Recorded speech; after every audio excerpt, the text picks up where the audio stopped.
एक समय की बात है, रामपुर गांव में डमरू नाम का एक नाई रहा करता था। वह बहुत गरीब था। उसके 2 बच्चे थे और एक बीवी थी। डमरू गांव वाले के बाल काट कर ही अपना जीवन यापन करता था।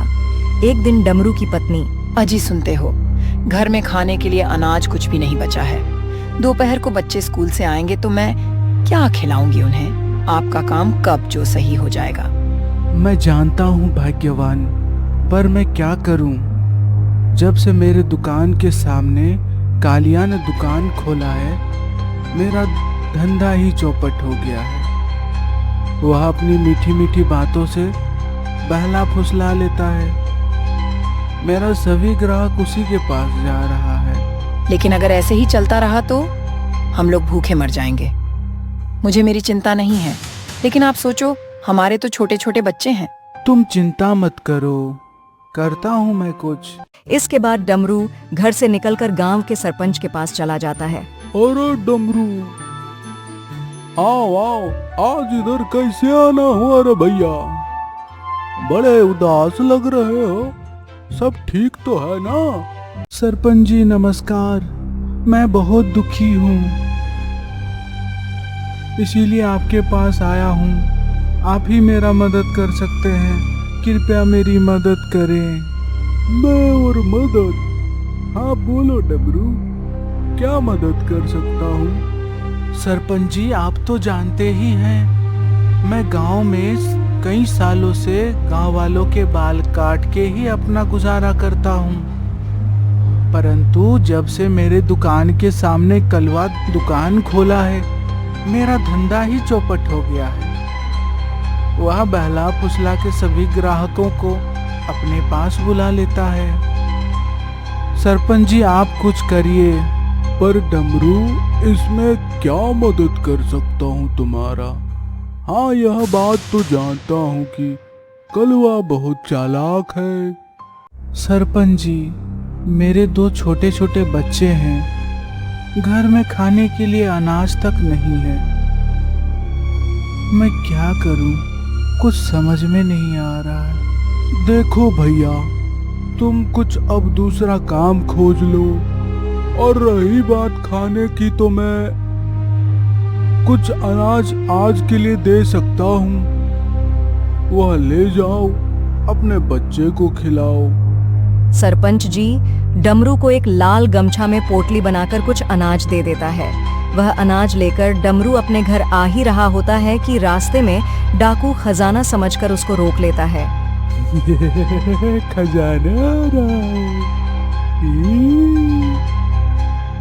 रुक जाओ, तुम्हारे पास जो खजाना है वो दे दो, वरना जान से जाओगे। अरे बाप रे डाकू, ये तो मेरा खजाना नहीं है, अनाज है मालिक, रहम करिए। हमें अनाज की भी जरूरत होता है, ये खजाने से कम नहीं है। पर डाकू किसी का नहीं सुनता है। उसकी लाल वाला पोटली लेकर वहां से भाग जाता है। डमरू बेचारा फिर से दुखी होकर वहीं बैठ जाता है और अपने किस्मत को कोसने लग जाता है। मेरा किस्मत ही खराब है, मैं उन्हें एक पल का भोजन भी नहीं दे पा रहा हूँ। इस कष्ट भरी जिंदगी से तो अच्छा है मैं मर जाऊं। हे भगवान, मुझे मेरे बच्चों को कष्ट देखा नहीं जा रहा है, अब मैं क्या करूं? डमरू जंगल में बैठकर रो ही रहा होता है कि एक साधु महाराज उसी रास्ते से गुजर रहा था। वह देखकर उनके सामने आ जाता है और बोलता है, बेटा, मैं बहुत प्यासा हूँ, क्या तुम मुझे सामने वाला कुआं से थोड़ा पानी लाकर पिला दोगे? हाँ। ठीक है बाबा, आपको पानी पिला देंगे, आप इस छांव में बैठिए। मेरा तो दिन ही खराब चल रहा है, अब क्या करें? कम से कम आपकी परेशानी तो दूर कर सकता हूँ। बैठिए, आप बैठिए।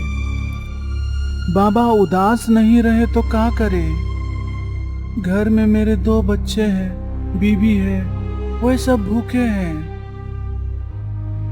उनके लिए अनाज तक उपलब्ध नहीं करा पा रहा हूँ। बाबा, मैं नाई का काम करता हूँ, पर आजकल मेरे दुकान के सामने एक दूसरा दुकान खुल गया है।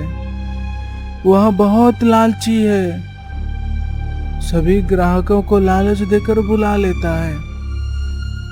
मेरा धंधा बहुत खराब चल रहा है। साधु महाराज को पानी पिलाने के बाद साधु महाराज खुश हो जाता है और उससे पूछते हैं, बच्चे, तुम इतना उदास मत हो। यह लो, एक जादुई कैंची है। इससे तुम जिसका भी बाल काटोगे बहुत अच्छा काटिंग होगा, देखने में बहुत सुंदर लगेगा, और वह मानव तुम्हारे पास बार बार आके कटवाएगा, जिससे तुम्हारे ग्राहक की कमी कभी नहीं होगा। तुम्हारा घर परिवार अच्छा से चलेगा। परंतु मेरा एक शर्त है बच्चे, अगर ये गलत हाथ में किसी का लग गया तो इसका जादू उल्टा काम करता है। ध्यान रखना बेटा। ठीक है बाबा, मैं इसका पूरा ध्यान रखूंगा। साधु महाराज को प्रणाम करके वहां से घर के लिए जाते हुए सोचता है कि दुनिया में कोई जादू वादू नहीं होता है। ये कैंची मेरा हालत को कैसे सुधार सकता है। सोचते सोचते जा ही रहा होता है कि अरे ओ डमरू भाई, अरे कहाँ जा रहे हैं? इधर आइए।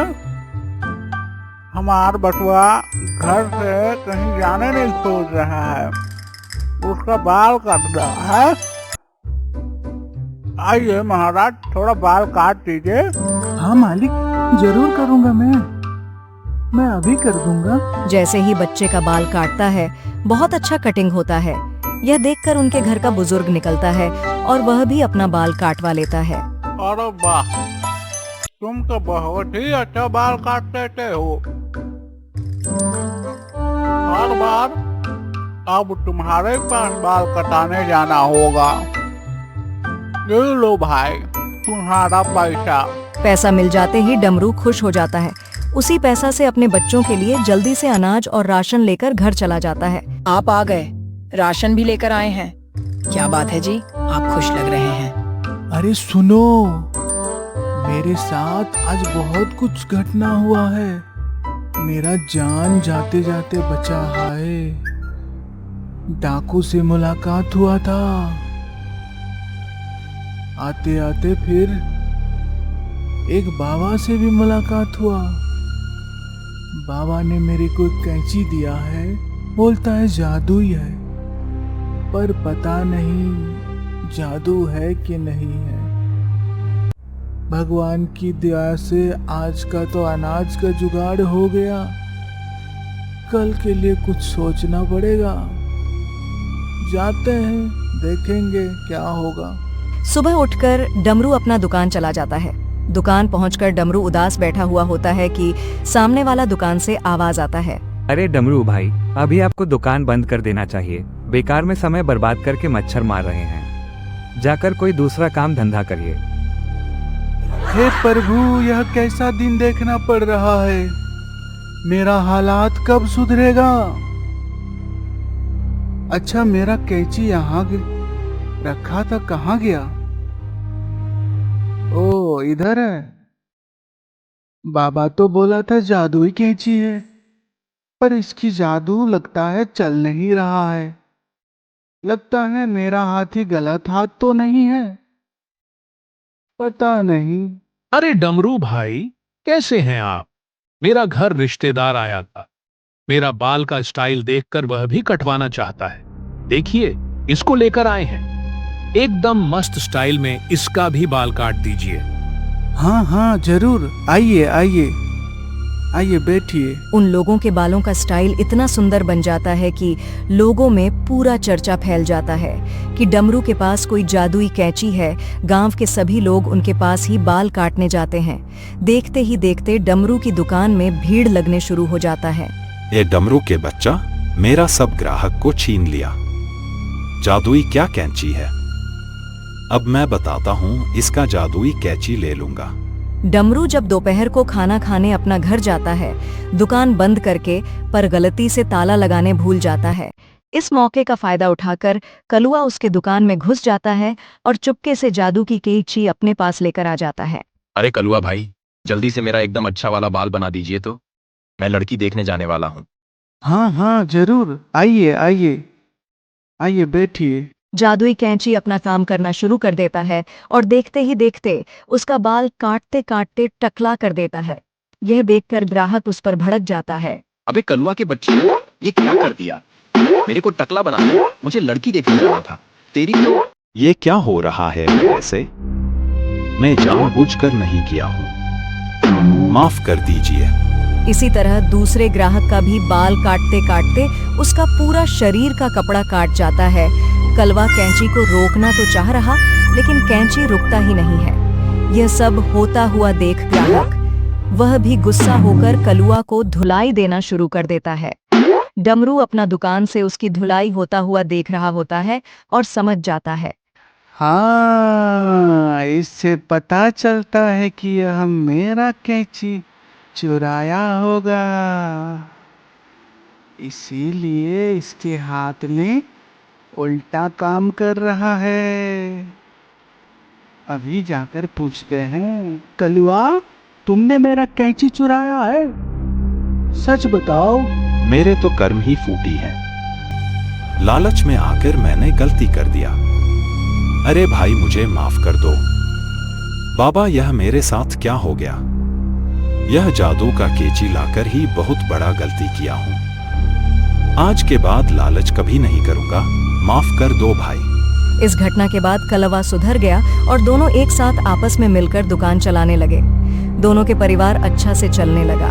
तो दोस्तों, लालच में दूसरे की बुराई नहीं सोचना चाहिए।